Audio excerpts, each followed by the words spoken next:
പുതുവത്സര ദിനത്തിൽ സംസ്ഥാനത്ത് വാഹനാപകട പരമ്പര. ഇന്ന് 6 ജീവനുകളാണ് നിരത്തിൽ പൊലിഞ്ഞത്. തിരുവനന്തപുരം, ഇടുക്കി, കോട്ടയം, എറണാകുളം, കാസർഗോഡ് ജില്ലകളിലാണ് അപകടങ്ങൾ ഉണ്ടായത്. 8 പേർ പരിക്കേറ്റ് ചികിത്സയിലാണ്. തിരുവനന്തപുരം വഴയിലയിൽ ഓട്ടോറിക്ഷയും ബൈക്കും കൂട്ടിയിടിച്ച് ഒരാൾ മരിച്ചു.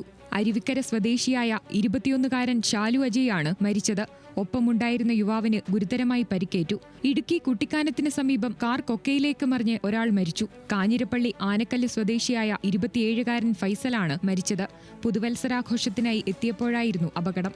കൊച്ചി വൈപ്പിനിൽ ബൈക്ക് അപകടത്തിൽ 2 വിദ്യാർത്ഥികൾക്കാണ് ജീവൻ നഷ്ടമായത്. പാലക്കാട് സ്വദേശി ആരോമൽ, നെയ്യാറ്റിൻകര സ്വദേശി നരേന്ദ്രൻ എന്നിവരാണ് മരിച്ചത്. പുതുവത്സരാഘോഷം കഴിഞ്ഞ് മടങ്ങുന്നതിനിടെയാണ് അപകടത്തിൽപ്പെട്ടത്. കാസർഗോഡ് എരുമക്കുളത്ത് കാർ നിയന്ത്രണം വിട്ട് മതിലിലിടിച്ച് യുവാവ് മരിച്ചു. പണാങ്കോട് കോടോത്തു സ്വദേശിയായ 33-കാരൻ ഷഫീഖാണ് മരിച്ചത്.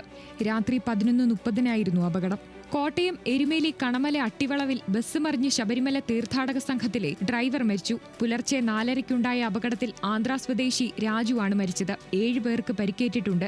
ബസിന്റെ അമിത വേഗതയാണ് അപകട കാരണമെന്നാണ് മോട്ടോർ വാഹന വിഭാഗം പറയുന്നത്.